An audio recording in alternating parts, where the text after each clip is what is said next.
Nancy and I have been best friends since we were in high school, up until recently have never had any issues between us.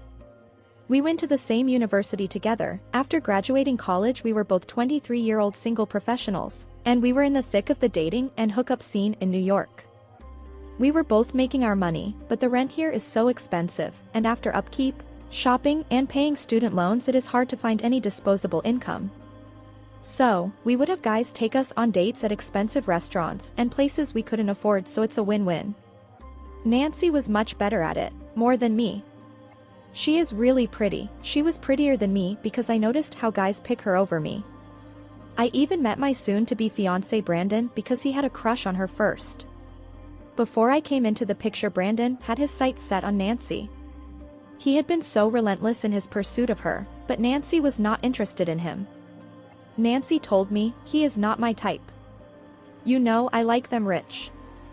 I hadn't met Brandon then, so I didn't give her disinterest in him much thought. One Friday night during the summer, Nancy called me. "What are you doing tonight?" "Wait, I know. We are going to Paradise Club. You are going out with me, so get ready." So, we made plans to go out and have some fun. I'd wanted to know how we were going to handle the bills of our outing, but Nancy said, "Don't worry about money. I've invited Brandon. He's going to handle all the costs tonight. Ours is to eat, drink, and enjoy the night." I knew about her disinterest in Brandon, so I didn't feel right about taking advantage of him, but we were both broke. What can a broke girl do to have a good night? I went along with her plan. That was the day I met him for the first time. He showed up thinking he had a chance with her, but while at a pub having fun, Nancy openly flirted with a random guy who was also at the pub. I felt really bad for him and a little mad at her for being so inconsiderate. As for Brandon, his anger was too big to be hidden. At some point he wanted us to leave the pub without Nancy. I had to calm him down because I wasn't ready to go anywhere with him without Nancy. When we were done and going home, Brandon decided to have the last word.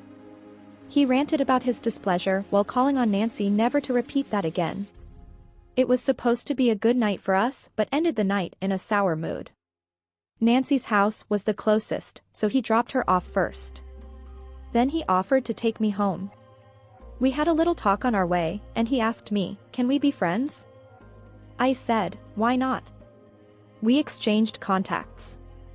Later that night we spoke on the phone. It felt nice talking to him. He seemed like a good guy. Things picked up after that. A few days after we met, I visited him at his house. We talked and watched movies. He was a complete gentleman. He didn't try anything inappropriate on me, and this made me warm up to him. The next time we met he said, "I like you, Steph. Will you be my girlfriend?" I answered, "I'm sorry, but I can't. Let's just be friends." I didn't believe that he wanted to be with me for the right reasons. I felt he wanted to use me to get back at my friend.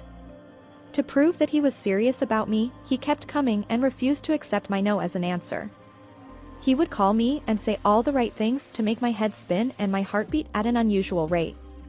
During one of his sweet talks, he asked me, "Do you keep turning me down because I am not your type?" I told him, "My type is a man who loves me and is willing to take care of me." He said, "I'm that kind of man, so why don't you give me a chance?" I had grown to like him, but I couldn't accept him without talking to Nancy about it. One day I told Nancy that I'd been talking to Brandon. She said, "Oh, he is a nice guy. Date him if you are interested in him." She assured me that she did not like him romantically and I was free to be with him. This made me feel secure enough to finally accept his proposal. I told him, "Yes, I will be your girlfriend, but you should know about the rules I have." He asked, "What is it?" I answered, "There will be no sex in this relationship until we are married." He said, "That's fine with me." We were on the same page. What could go wrong? Nancy wanted to take advantage of our relationship to ask for favors for herself, but I did not allow it. I protected what we had the way a soldier would protect his country. In doing so, I left myself open to the hanging emotions surrounding our relationship. A few months after saying yes to him, we broke the rule. We did the thing. Yeah, Things were very intense between us, so it didn't surprise me that it happened. I saw it coming but didn't do enough to prevent it from happening. If anything, I plunged into it. After it happened, we had a conversation about it. I told him my fears. My ex wanted us to be intimate, but I wasn't ready. Then he cheated on me with his ex that ruined us. Now that we have done this, I don't want our relationship to be centered around it. We can still have a meaningful relationship with this in the mix. He nodded in agreement with everything I said. Again, we were on the same page. Brandon and I were inseparable. I started losing interest in going out because I thought I have found the one. One evening Nancy called me. She asks me if we are still friends, and I said of course, and she wanted to know why I don't go out anymore, and if it was because of that loser Brandon. I told her that Brandon is not a loser, and he is my boyfriend and I love him. She said that I could do better. She guilted me into going on a film festival with her. She said she had a private ticket, and many celebrities would be there. I couldn't refuse that opportunity. When we went to the film festival, the who is who in sports were there, mostly baseball and some movie actors. After the party that evening, we were invited to the after party. A minor league baseball player took a liking to Nancy. He was just the guy of her dream. He was an up-and-coming baseball star and Nancy was all over him. He was tall and rich, so he was perfect. I also gave my number to an actor. He called me that night to come to his hotel, but I turned him down, something I wouldn't normally do if I wasn't with Brandon. When I told Nancy about that, she thought I was stupid. Weeks later Nancy started dating the baseball player in secret because he had a wife. Nancy wasn't worried about it because he told Nancy that he wasn't happy with his wife, and he is going to break up with her before he gets any major contract. He was paying most of Nancy's bills and her rent, so it was a win-win for her. After Nancy started dating the married baseball player, she stopped inviting me out. She started going to film festivals, horse racing, and private parties with rich people. Soon she wasn't only seeing just the married baseball player, she was also sleeping with a 40-something-year-old banker from Wall Street. Few months later Nancy quit her job and was just traveling around the world and posting pictures on social media. I thought she was really lucky, and I felt jealous about it. I wish I was her, but all I have was Brandon. He treated me well and he was nice to me, so that comforted me. Few months later I got pregnant, and we had to get married. We didn't have money for a big wedding, so we had a private wedding with close family and friends. Nancy was dating two rich married men at the time, and they were taking care of her, while me on the other hand was planning of being a mother and settling down with a husband. I was 25 at the time, so I thought what better time to settle down and have a family than now. Brandon was starting to make more money and we decided to move to North Carolina. Fast forward 3 years later, I was 28 years old at the time and was pregnant with my third baby. I was barely going to work because Brandon was making enough for me to work from home. I haven't seen Nancy in 2 years, and she came to visit me in North Carolina. When Nancy came to visit me, I was surprised on how she looked. She told me that she had been going through a lot because after 3 years the baseball player refuses to divorce his wife and marry her. She found out that he was also dating other women. She manages to expose him to his wife. Now the baseball player and his wife are now going through divorce, and she is taking him to the cleaners. I read that in the papers. When the baseball player found out that it was her that exposed him, he broke up with her. She said that she had been going to AA and on antidepressant medication for a year now. She had been really struggling and had no job. I told her that she is my bestie and should have come to me about it because I am in the position to help her. I know that we have grown distant because our path in life is going different direction. I told her that she could stay in my home as long as she likes, to nurse herself back up and to get her confidence back. I asked her about the other Wall Street guy she was dating, and she said that they broke up a long time ago. About 2 months and Nancy was still living with us. She wasn't looking for a job and didn't have the motivation to because she was used to men supporting her for almost 4 years now. Few months into Nancy staying with us, I noticed that Brandon was changing. He became less affectionate toward me and wasn't initiating intimacy as before. I thought there was something going on between Brandon and Nancy. After all, he had a crush on her before me. I didn't think my Brandon would ever leave me for her, but I needed proof to make sure my best friend didn't just betray me.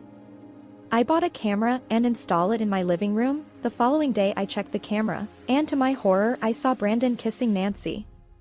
When I confronted Nancy, she apologized and asked for forgiveness. I told her that I want her out of my house, and she got mad, claiming that I stole Brandon from her, and she claimed that Brandon would come with her. I told her that she can have him, and I kicked Brandon out of the house as well. They both stay at the hotel for a few days before Brandon came back begging to let him in. I was pregnant at the time, and I have 2 of his kids. I needed him around because he is a good father and a good provider. It took me a while, but I took blame for allowing Nancy to stay in my house knowing that Brandon had a thing for her. I still love Brandon, so I forgave him because I thought I was partly to blame. I haven't spoken to Nancy since, and I don't know where she is. I still worry about her, and I feel like she never grew up from our college days. If you graduated college within the past 20 years, at least in the US, you will know that colleges nowadays has become a huge orgy, especially most big colleges. Maybe it has always been that way, and social media haven't been invented back then, so now that it's invented, it exposes all that's going on in college. College is where most women in their late teens and early 20s rack up their body count. Women in college age and within their early 20s are very impressionable by their friends. It's not like they're not impressionable when they get older, but they're more susceptible to being influenced when they're in their teens and their early 20s. Even young women that are more on the conservative side and are not comfortable sleeping with multiple partners are peer pressured to do so. I have heard countless stories of women in college that weren't comfortable sleeping around with guys, but because their friends were doing it, they were pressured to join in and then regret it after. This phase is known as the party phase, but let's just call it the hoe phase.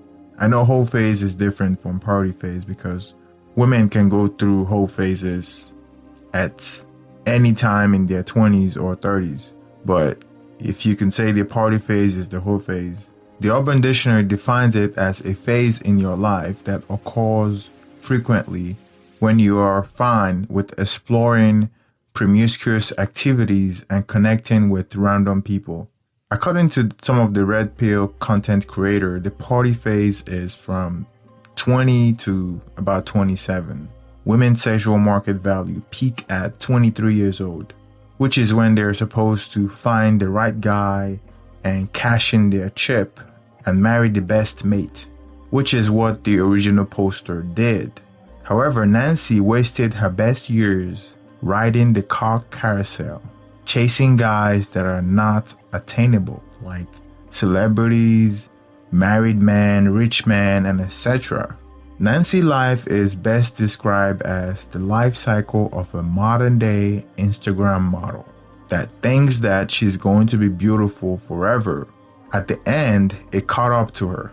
Now she's an alcoholic and an addict, looking for a man to settle down with. To make matters worse, she went as far as trying to steal her girlfriend's husband. For this type of women that are approaching the epiphany phase, those men that were ready to commit to her in her early 20s would bang her when she's in her 30s or even late 20s, but they would never commit to her, which is exactly what is going on.